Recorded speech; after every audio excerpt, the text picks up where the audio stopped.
মানুষ যখন আগুনে পড়ে যায় তখন সে আগুন দেখলেই ভয় পায়। তখন সে যেখানেই আগুন দেখুক না কেন তার মধ্যে ওই যে পুড়ে যাওয়ার যে ব্যাপারটা সেটা কিন্তু স্পষ্ট হয়ে যায়। আবার কেউ পানিতে পড়ে গিয়েছিল, পানি দেখলে সে রীতিমতো ভয় পেয়ে যায়। তার আগের ট্রমার কথা মনে হয়। এমন অনেক ট্রমা আমাদের মধ্যে আছে। তার মধ্যে একটা একটা ট্রমা যেটা নিয়ে কেউ কথা বলে না। সেই ট্রমাটা হচ্ছে বাচ্চা হবার ট্রমা। এই ব্যাপারটা নিয়ে কেউ কথা বলে না। কেন বলে না জানেন? এটা হচ্ছে এক ধরনের আমাদের সমাজে যেটাকে ধরা হয় ব্লেসিং হিসেবে, যে আপনার বাচ্চা হয়েছে। অনেক মানুষের বাচ্চা-কাচ্চা হয় না। তারা বাচ্চা-কাচ্চার জন্য অনেক কান্নাকাটি করে। এখন আমি যদি এই বাচ্চা হওয়ার ব্যাপারটা নিয়ে ট্রমা নিয়ে কথা বলি, মানুষ তো আমাকে আজে-বাজে কথা বলবে। আমারও মনে হয়েছে এই কথাটা বলার আগে হয়তো অনেকেই স্বাভাবিকভাবে আমার কথাগুলোকে নেবে না। কিন্তু আমি আজকে বলব। আমি বলব। খুব দায়িত্ব নিয়ে কথাগুলো বলব। ব্যাপারটা হচ্ছে কি জানেন? যে একটা মা যখন, আমরা তো নতুন মা, আমাদের তো আর আগের মতন ব্যাপার নেই। আমরা তো অনেক কিছু জানি। যার কারণে আমরা অনেক কিছু রিলেট করতে পারি। হ্যাঁ? আমাদের খারাপ লাগাটা আমরা বুঝতে পারি। খারাপ লাগছে না বুঝতে পারি। কারণ আমাদেরকে ওভাবেই হয়তো বড় করা হয়েছে। অতটা আদর দিয়ে বড় করা হয়েছে। এত আদর দিয়ে বড় করার পর এক ধাক্কায় একবারে বড় করে দেওয়ার চেষ্টা, এটা আসলে আমরা মানুষ, আমরা মেয়েরা নিতে পারি না। ১ম কথা। ২য় কথা হচ্ছে যখন আমরা নতুন মা হই তখন আমাদের এক ধরনের ট্রমা কাজ করে, এক ধরনের anxiety কাজ করে। যেটার দরুন আমাদের ভালো লাগে না, আমাদের কষ্ট হয়। আমরা বলতেও পারি না। আমরা বলতেও পারি না যে আমাদের কষ্ট হয়। কারণ মাদের কষ্ট করতেই হয়। ইতিহাস বলে। কথাগুলো কেন বলছি জানেন? কথাগুলো বলছি আমি আমার ব্যক্তিগত অভিজ্ঞতা থেকে। একটা বাচ্চা হওয়ার পরে কলিক হয়। অনেকে হয়তো কলিক ব্যাপারটা জানে না যে বাচ্চাদের পেটে ব্যথা হয়, গ্যাসের প্রবলেম হয়, বাচ্চারা তো বলতে পারে না, কান্নাকাটি করে, প্রচুর চিৎকার করে। একটা নির্দিষ্ট সময়ে একটা বাচ্চা একটা টাইমে প্রচুর চিৎকার করে। কেউ কান্না থামাতে পারে না। কান্না থামানোর দায়িত্বটা কার থাকে জানেন? শুধু মায়ের। কারণ মায়ের স্পর্শে, মায়ের ভালোবাসায় তো বাচ্চা কান্না থামবে, কান্না থামাবে।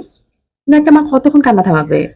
লাইক ১ ঘন্টা, ২ ঘন্টা, ৫ ঘন্টা, ১০ ঘন্টা, ৩ দিন, ৪ দিন, ১০ দিন, ১ মাস, ২ মাস, ৩ বছর। ৩ বছর কোনো মা বাচ্চা থামাতে পারে না। কোনো ডক্টরের কাজ হয় না। কোনো ডক্টর কোনো সাজেশন দিতে পারে না। বাংলাদেশের ডক্টররা। হ্যাঁ? কি একটা অবস্থা! এই কষ্টের সময়টাতে যদি মনে করেন আপনি কাউকে কাছে না পান, আপনার পার্টনারকে, আপনার আশেপাশে আপনার মা-বোনকে, আপনার শ্বশুর-শাশুড়িকে, আপনার ননদকে, ওই ব্যাপারটাতে আপনি ভয় পেয়ে যাবেন। ওই ব্যাপারটাতে আপনি প্রচুর ভয় পেয়ে যাবেন। এবং তারপরে কি আপনি বাচ্চা নিতে চাইবেন? এই ঘটনা অনেক মাদের সাথেই ঘটে। আমার সাথে ঘটে, অনেক মানুষের সাথেই ঘটে। কিন্তু একটা অদ্ভুত ব্যাপার হচ্ছে যে আমাদের সমাজে প্রচলিত একটা ব্যাপার, আপনি বিয়ে করার পরে যদি আপনার বাচ্চা না হয়, আপনাকে সবাই বলবে, "এত বছর পার হয়ে গেছে, বাচ্চা নিচ্ছ না কেন?" আপনার একটা বাচ্চা হওয়ার পরে বাচ্চাটা বড় হয়ে গেলে আপনার সবথেকে কমন প্রশ্ন যেটা ফেস করতে হয়, "বাচ্চা নিচ্ছ না কেন? আর কেন বাচ্চা নিচ্ছ না?"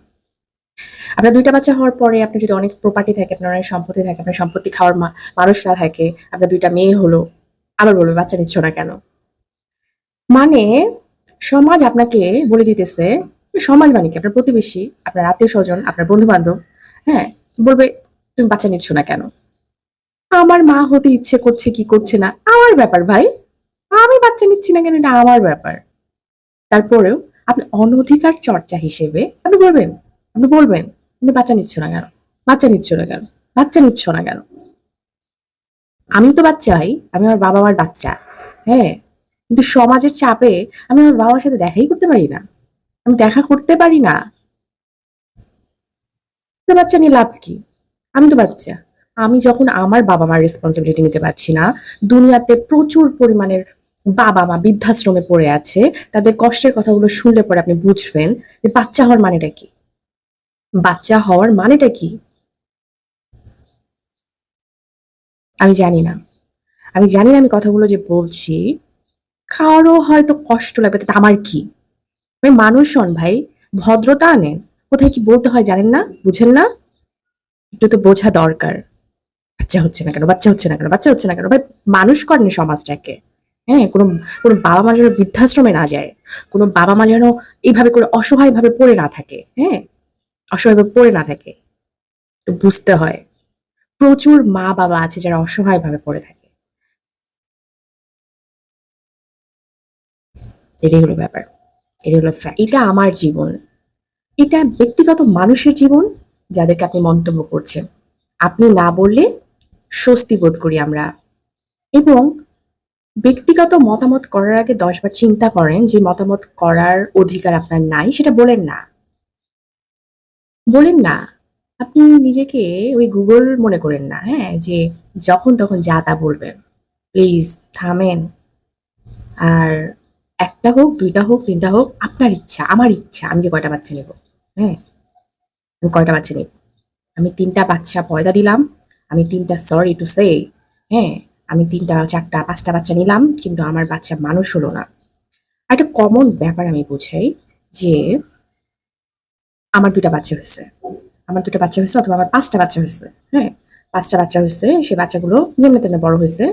বড় হওয়ার পর তাদের মনে করেন যে লিমিটেশন চলে আসছে। তারা একটা করে বাচ্চা নিচ্ছে। কয় প্রজন্ম আমাকে মনে রাখবে? ৩ প্রজন্ম অথবা রাখবেই না। যেমন আপনাকে যদি জিজ্ঞেস করা হয় আপনার পরদাদার নাম কি? আপনি বলতে পারবেন না। অনেক মানুষই বলতে পারবে না। কিন্তু আপনি যদি একটা বাচ্চা মানুষের মতো মানুষ করেন, মানুষের মতো মানুষ ওই বাচ্চাটাকে দেখে অথবা পৃথিবী ওই বাচ্চাটাকে দেখে আপনাকে মনে করবে। চেষ্টা করেন না একটু ভালো হওয়ার। অন্যের ব্যাপারে মাথা না ঘামিয়ে নিজের ব্যাপারে মাথা ঘামান। বুঝতে পেরেছেন? ভালো থাকবেন সবাই।